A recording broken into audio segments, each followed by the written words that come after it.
They see my disability, I see my ability. They call me disabled, I call myself differently abled. There are some incidents that happen in your life. Those incidents break you, deform you, but they mold you into the best version of you. And the same thing happened to me. I was 18 years old when I got married. My father wanted me to get married. And all I said was, if that makes you happy, I'll say yes. And of course, it was never a happy marriage. Just about after 2 years of getting married, I met a car accident. Somehow my husband fell asleep and the car fell in the ditch. He managed to jump out, saved himself. I'm happy for him. But I stayed inside the car and I sustained a lot of injuries. The list is a bit long, don't get scared. The wrist was fractured. Shoulder bone and collarbone were fractured. My whole rib cage got fractured. And because of the rib cage injury, lungs and liver were badly injured. I couldn't breathe. I lost urinary bowel control. That's why I have to wear the bag wherever I go. 3 vertebrae of my backbone were completely crushed, and I got paralyzed for the rest of my life. I finally ended up in a hospital where I stayed for 2.5 months. I underwent multiple surgeries.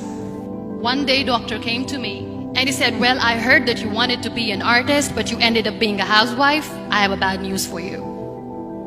You won't be able to paint again because your wrist and your arm are so deformed, you won't be able to hold a pen again. Next day, doctor came to me and said, your spine injury is so bad, you won't be able to walk again. Because of your spine injury and the fixation that you have in your back, you won't be able to give birth to a child again.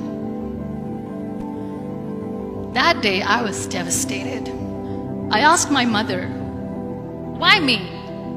And that is where I started to question my existence. Why am I even alive? And that is where I realized that the words have the power to heal the soul. My mother said to me, this too shall pass. God has a greater plan for you. I don't know what it is, but He surely has. And in all that distress and grief, somehow or the other, those words were so magical that they kept me going.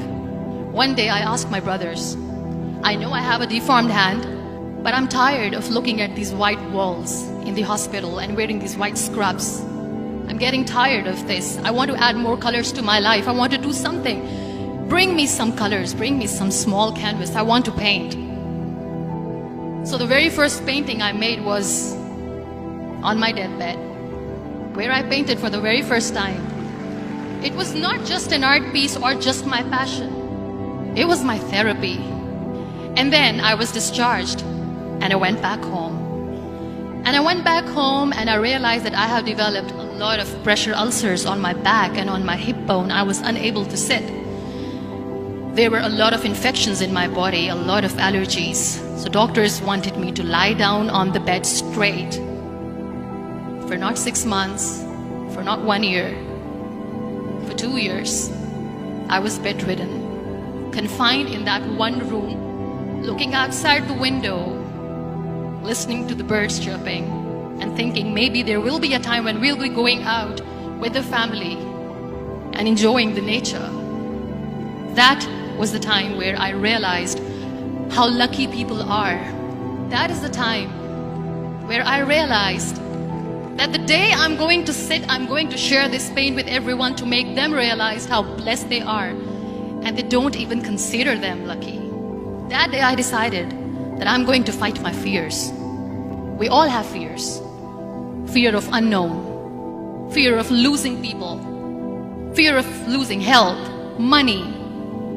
We want to excel in career, we want to become famous, we want to get money. We are scared all the time. So I wrote down one by one all those fears. And I decided that I'm going to overcome these fears one at a time.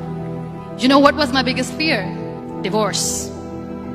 I was trying to cling on to this person who didn't want me anymore, but I said no. I have to make it work. But the day I decided that this is nothing but my fear, I liberated myself by setting him free. And I made myself emotionally so strong that the day I got the news that he's getting married, I sent him a text that I'm so happy for you and I wish you all the best. And he knows that I pray for him today. Number 2 was, I won't be able to be a mother again. And that was quite devastating for me. But then I realized there are so many children in the world, all they want is acceptance. So there is no point of crying, just go and adopt one. And that's what I did. People think that they will not be accepted by the people because we, in the world of perfect people, are imperfects. So I decided that instead of starting an NGO for disability awareness, which I know will not help anyone, I started to appear more in public. I started to paint. I decided that I'm going to join the national TV of Pakistan as an anchor person. And I've been doing a lot of shows for the last 3 years. I became the National Goodwill Ambassador for UN Women Pakistan, and now I speak for the rights of women, children. We talk about inclusion, diversity, gender equality, which is a must. Every time I go in public, I always smile. It's always a big toothy smile on my face, and people ask me, don't you get tired of smiling all the time? What's the secret? I always say one thing, that I have stopped worrying about the things that I have lost, the people that I have lost. Things and people who were meant to be with me are with me. And sometimes, somebody's absence makes you a better person. Cherish their absence. It's always a blessing in disguise. Live your life fully. Accept yourself the way you are. Be kind to yourself. Be kind to yourself. I'll repeat, be kind to yourself, and only then you can be kind to others. Love yourself and spread that love. Life will be hard. There will be turmoils, there will be trials, but that will only make you stronger. So when you accept yourself the way you are, the world recognizes you. It all starts from within.